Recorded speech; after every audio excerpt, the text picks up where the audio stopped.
did right by us once. What's that noise? The board was never homegrown. Not while I read. Push on, Margot.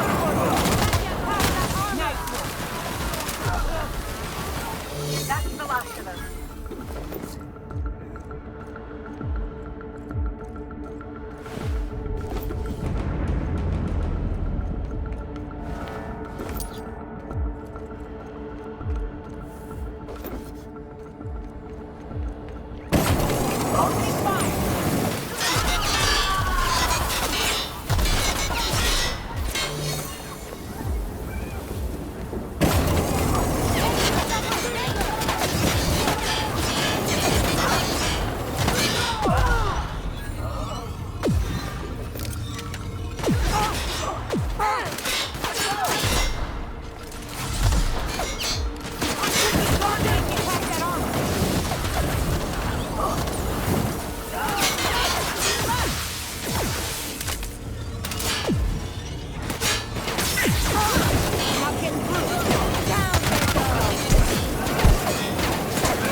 Keen on walking into a prison. They lock me up, I'm liable to kill everyone trying to get back out. Getting in's one thing. Let's just hope we're able to get out again.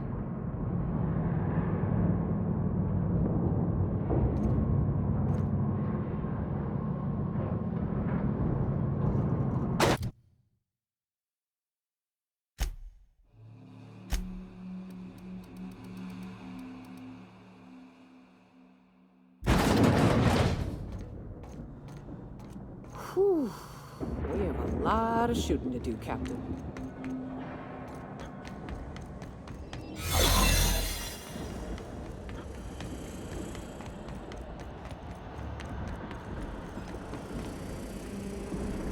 Looking good, soldier.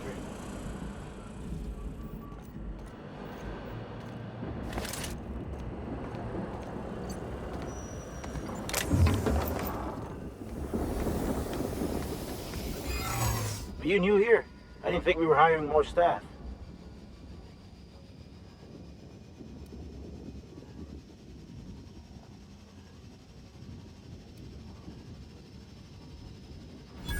Oh, that's great. Thank you, sir.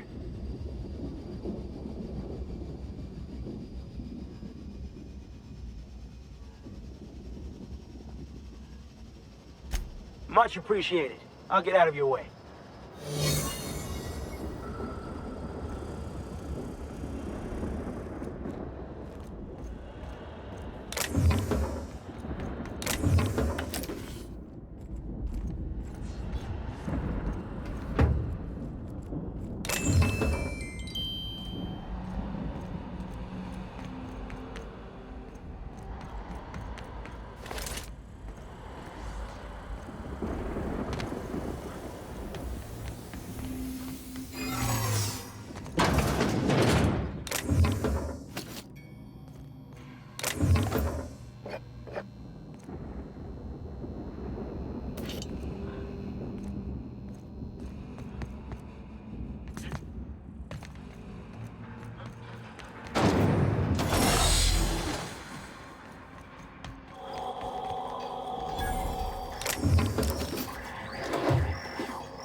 Are you new here? I didn't think we were hiring more staff.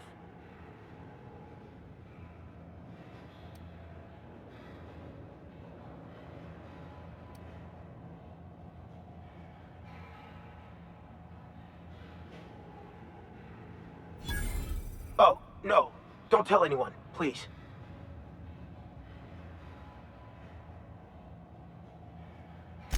Whew. Thank you.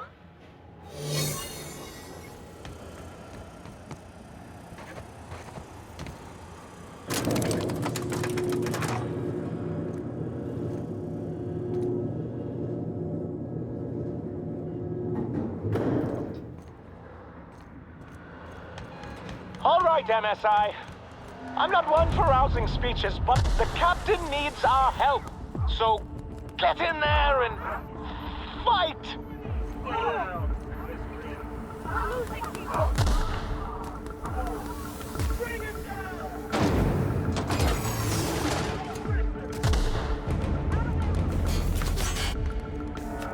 Hold it. Something about you doesn't look right.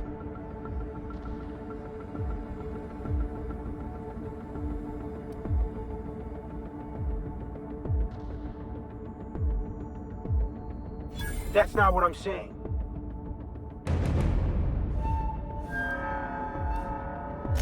Whoa! Forget I asked.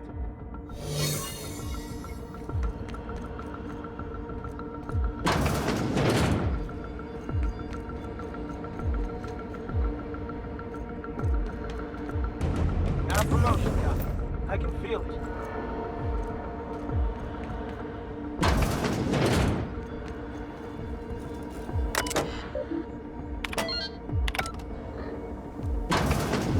Well, look who it is. I'll be damned. I was prepping the studio for our announcement, and here you are as a bonus. Ah, and the wayward doctor. Are you about done with your escapades? We have faces that need lifting, after all. These days, I'm more interested in breaking them. Wouldn't mind taking a swing at yours. Ah, I knew I smelled Monarch when you lot walked in. The stench of sulfur, depression, and desperate bravado is unmistakable. Keep talking, and you'll be smelling iron. Ain't nobody so important I won't put a bullet in him. When you go off and get yourself shot, try to avoid taking one to the face. I'll want it recognizable to show to my citizens.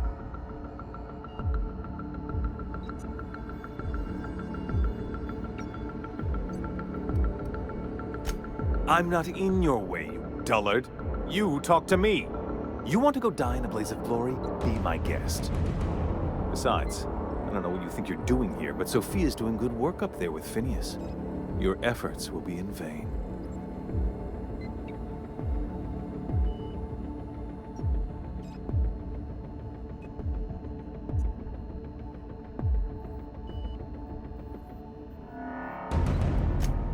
Oh, the look on your face. Fantastic!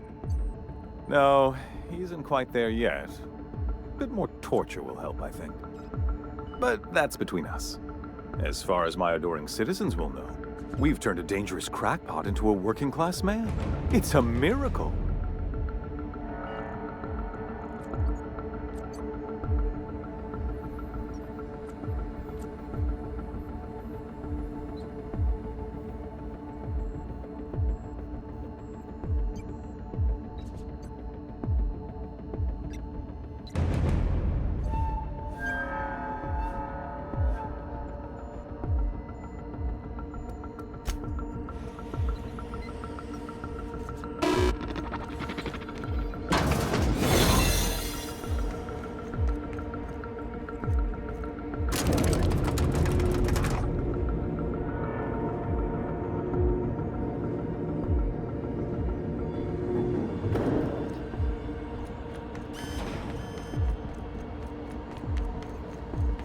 What the fuss is about a blasted laptop?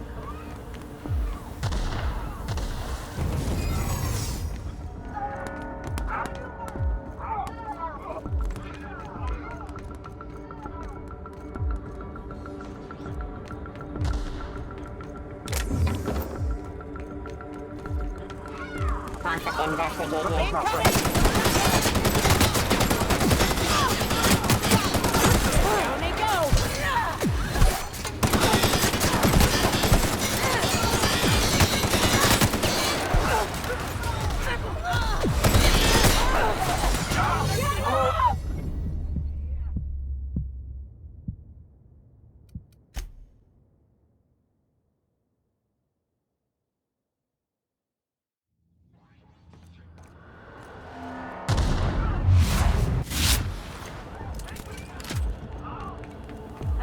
the fuss is about a blasted lab coat? Searching. Not getting through.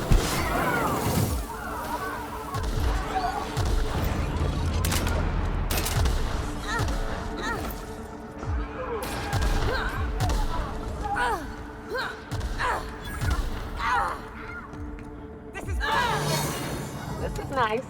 Calm before the storm and all that.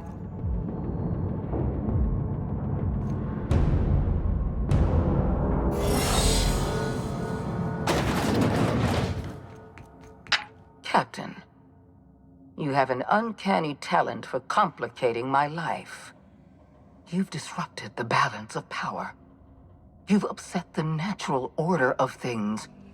You've introduced uncertainty, and there is nothing I despise more than uncertainty.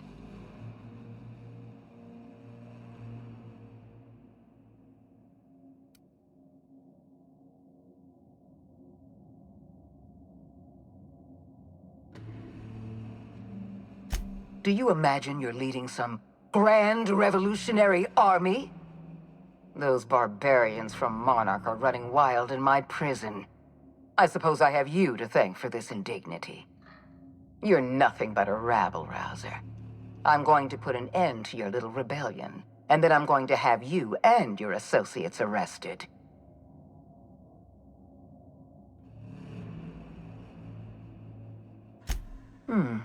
You make a nuanced and compelling argument.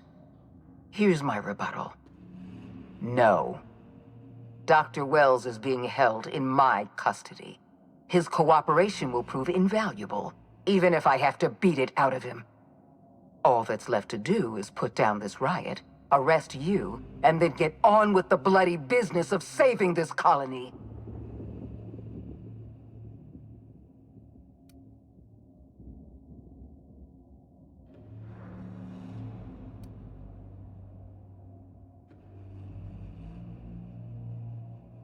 Well, that's mostly correct. You're not leaving here at all. I take no pleasure in this, you know. I simply have no other option. Leaving you alive is too great a risk. Goodbye, Captain.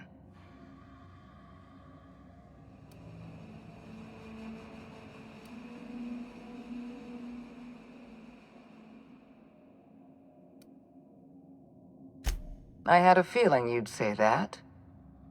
This prison is equipped with an automechanical warden. I've had it programmed to eliminate you on sight and rinse your remains down a drain. And don't worry. I will inform Dr. Wells that you died heroically, or something.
They're on us.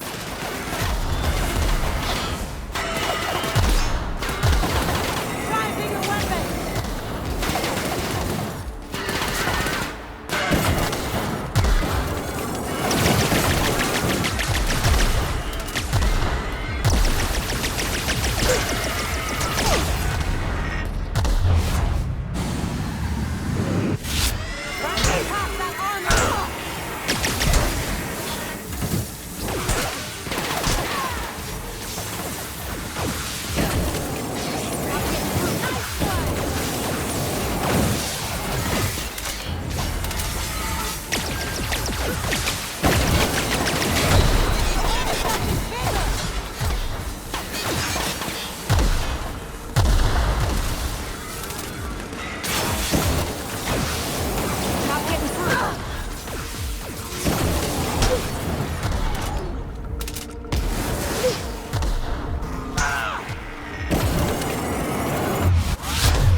You don't know how glad I am to see you. You did the right thing. Akande was a monster. Her death was much deserved, and long overdue. And you lunatic, you broke into the board's own fortress just to rescue one doddering old man. You are absolutely out of your mind, and I can't begin to thank you enough.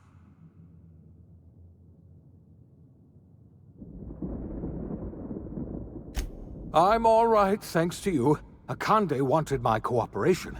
I'm quite sure she would have beaten it out of me if you hadn't arrived. You've broken the board's stranglehold on this colony, and you saved my life. But there's still so much we have yet to accomplish. You and I are going to have to work harder than ever to save Halcyon. I'm afraid the situation is far worse than any of us ever anticipated.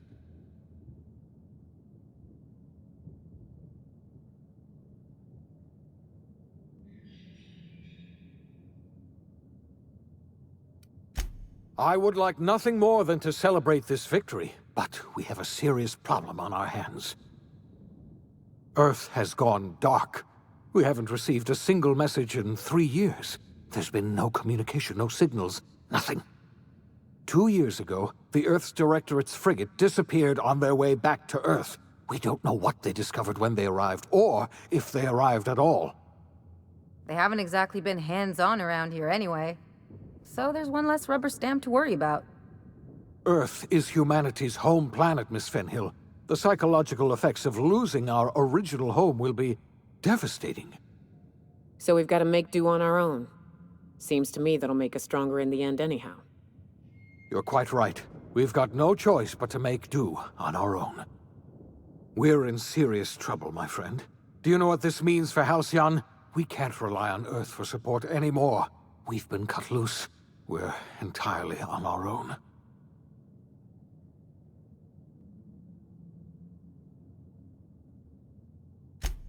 Yes, we do. You've done a marvelous thing. You've succeeded where anyone else would have failed, including me.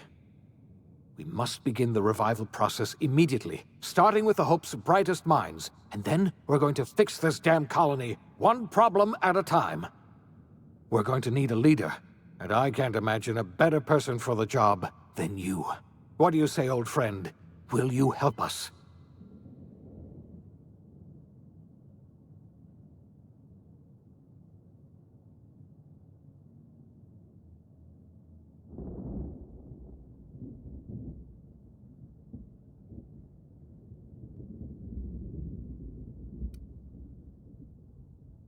When I revived you, I thought you were going to help me save this colony. I was wrong. I had our roles reversed, you see. You're the one who's going to save us all. I'm just the one who set you on your path. You're the best thing to ever happen to Halcyon. If you want to take it upon yourself to lead this colony, you have my support. We're not a colony any longer, are we?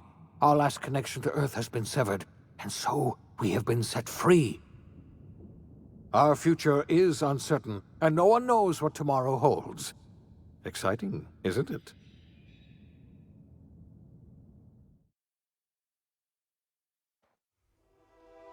The OSI teaches that everything in the universe happens according to the grand plan. But the stranger that arrived in Halcyon was an unplanned variable. From the moment he landed in Emerald Vale, his actions altered the course of history. The events on Tartarus brought about the end of the board's authority. But the board's mistakes would haunt the colony for decades to come. The damage they left behind would require the work of a generation to repair. Dr. Phineas Wells began reviving a handful of the Hope's colonists. Engineers, scientists, technicians, and intellectuals. They were among the brightest minds the Earth had ever sent out into the stars. The Hope scientists and engineers woke up in a colony descending headlong into total collapse. With no way to return to Earth, they had no choice but to band together and devote themselves to the cause of saving Halcyon. The people of Halcyon were nothing if not hardy. In the absence of the board's authority, many of the colony's settlements banded together with a single purpose in mind: survival. life was especially hard in the years to come. Some towns dissolved by attrition and starvation, but most of them found a way to carry on. In the years to come, Halcyon was forced to reckon with its newfound freedom. The board was gone, and for better or worse, the colony was responsible for its own destiny. Sanjar's civil liberties and worker-centric policies were slow to catch on with the other corporations. But as Halcyon began its long, arduous journey toward recovery, many of Terra 2's smaller townships started adopting MSI's alternative corporate structure, and eventually became entirely self-sufficient. In the coming years, many of these townships managed to eke by, where otherwise they might have starved. Sublight Salvage adapted to the changes in Halcyon, shifting their business model to suit the times. Their claims of legitimacy were scrutinized, but ultimately unquestioned. Lilia Hagen would continue to protect her family as ruthlessly as ever. Adelaide McDevitt replaced Reed Thompson as the leader of Edgewater. She and her followers transformed Edgewater in their image. Anyone loyal to Reed was pressured into leaving town, and those who stayed behind adapted to her way of life. Adelaide transformed the old cannery into a new garden. The nearby Edgewater Cemetery provided a convenient source of fertilizer. Under the leadership of Junlei Tennyson, the Groundbreaker held firm against corporate influence. The ship's mechanical stability gave Junlei the time to educate a promising generation of engineers schooled in her family's traditions. The future of the Groundbreaker looks promising. The rediscovery of the Hope and the abandonment of the lifetime employment program forced Byzantium to come to terms with some uncomfortable realities about the state of Halcyon. While Byzantines were reluctant to surrender the luxuries they'd grown accustomed to, the board's diminished authority gave them little choice in the matter. Nearly everyone had to learn to make do with less.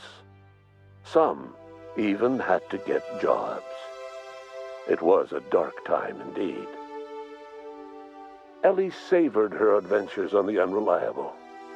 Once they were done, she returned to life as usual, running missions of dubious legality, shunning respectable work, and living life to the fullest. She meant to reach out to her one-time captain, but she was always bad at keeping in touch. Life in Halcyon was sobering for Felix Millstone.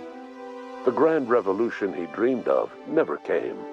There was no great awakening for the colony, no celebrations in the streets. There was only the hard, desperate work of trying to repair a broken colony. Felix never had a head for numbers, but if there was labor to be done, he was there to help. Eventually, Felix realized that the work of a revolution was done with two hands. Though Parvati eventually grew comfortable aboard the Unreliable, she never quite came out of her shell.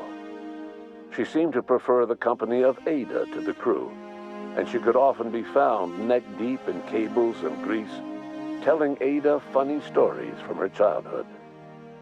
While the colony fell into chaos, she found an island of relative peace with Ada, and they formed an unusual bond. She decided to remain aboard the Unreliable permanently as its chief and sole engineer. As hard as she tried to drink them away, Nyoka's memories eventually overcame her. Traveling with the crew served as a constant reminder of the family she'd lost, and so she eventually returned to Monarch to get back to what she found most comfortable: the deep end of a bottle and the far end of a trail. Few have seen her since, but travelers often swear they hear her and her machine gun in the night, screaming swears and spitting bullets. The SAM unit that accompanied you spread awareness of the product line's superior sanitation and maintenance capabilities across what was left of the colony. This led to a boost in SAM unit sales. Did you know that SAM units are the longest-lasting, toughest-acting cleaning solution in Halcyon? Minister Clark was released from house arrest, and his contact with you gave him a sense of renewed purpose and vigor. Once it became clear that no help would be coming from Earth, he threw his considerable efforts and talents into helping Halcyon manage the crisis before it. As for Dr. Phineas Wells, he spent his remaining years in his orbital lab. He eventually came to terms with his own past, and was able to forgive the mistakes of his younger self by devoting his remaining years to serving the colony. Dr. Wells was able to revive many more scientists and engineers than he first expected, thanks to the additional batch of chemicals you stole from the Ministry. Wells never forgot about the human lives that were lost in acquiring these chemicals.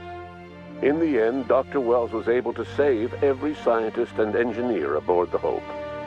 Over the next decade, nearly all of the Hope's remaining colonists were successfully revived. Halcyon saw a period of rapid technological and scientific advancement. Breakthroughs in dietary supplements saved the colony from starvation.